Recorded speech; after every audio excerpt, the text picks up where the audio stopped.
Magandang araw po sa ating lahat. Welcome po sa ating araw-araw na pagpapala at punong-puno ng pagpapala buhat sa ating Panginoon. Tayo po muna ay manalangin. Panginoon, marami pong salamat sa araw po na ito.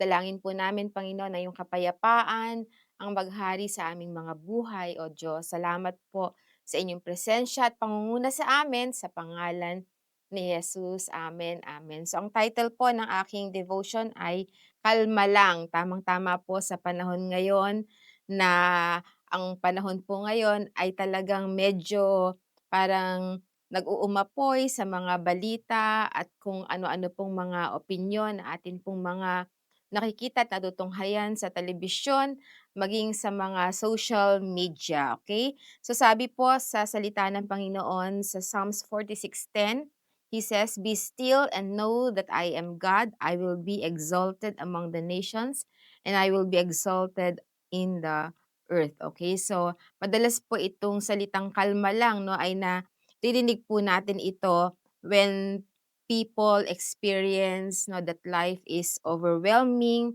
Kapag po tayo natataranta na sa mga ginagawa po natin at hindi pa na po natin alam kung paano po ba natin tatapusin yung mga deadlines natin.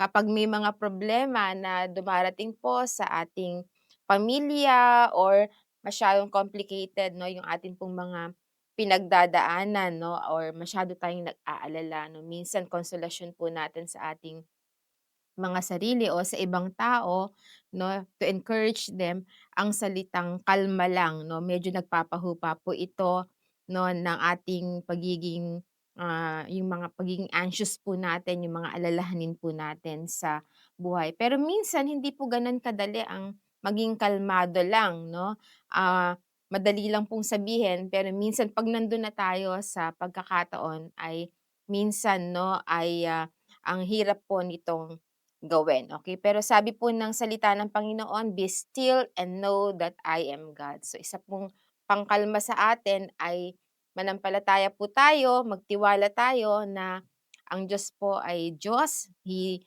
controls everything, buhay natin, kapaligiran po natin, lahat ng mga nangyayari sa paligid natin, sa pamilya natin, sa sitwasyon po natin ay hawak po 'yan 'no, ng ating Panginoon. At kung tayo po'y magtitiwala 'no, kaya pong i-turn ng Panginoon lahat po ng mga pangyayaring ito para po sa bubuti po natin, okay. So, magtiwala lang po tayo sa Panginoon.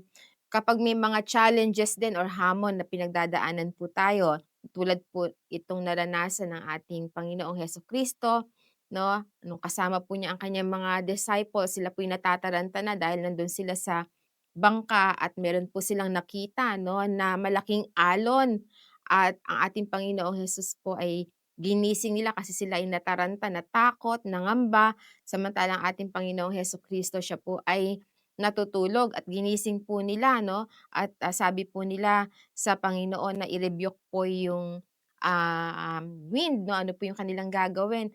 Sabi ng Panginoon sa kanila, "I-rebuke ninyo ang wind at sabihin ninyo that to quiet and be still 'no." So ganun po ang ginawa ng ating Panginoong Hesukristo at ang, dagat po 'no, ang malakas na alon, ang malakas na bagyo ay humupa. Amen, praise God. So ganun din po sa buhay natin 'no, puwede po nating, i-quiet 'no, at maging kalmado lang po tayo sa lahat ng pagkakataon dahil alam po natin that God is in control. So tayo pong manalangin. Panginoon, marami pong salamat sa kapayapaan sa aming mga puso, Panginoon.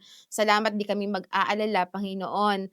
Lord, at magiging kalmado lang po kami sa lahat ng pagkakataon, sa lahat ng oras, Panginoon, sa lahat ng mga pinagdadaanan po namin because we know, Lord, that we can trust you, Lord, and you are in control of everything. We thank you. We bless you, Lord, in Jesus' name. Amen, amen, amen. So God bless you po and see you again. Ikaw naman ang aking kanlungan sa piling ko.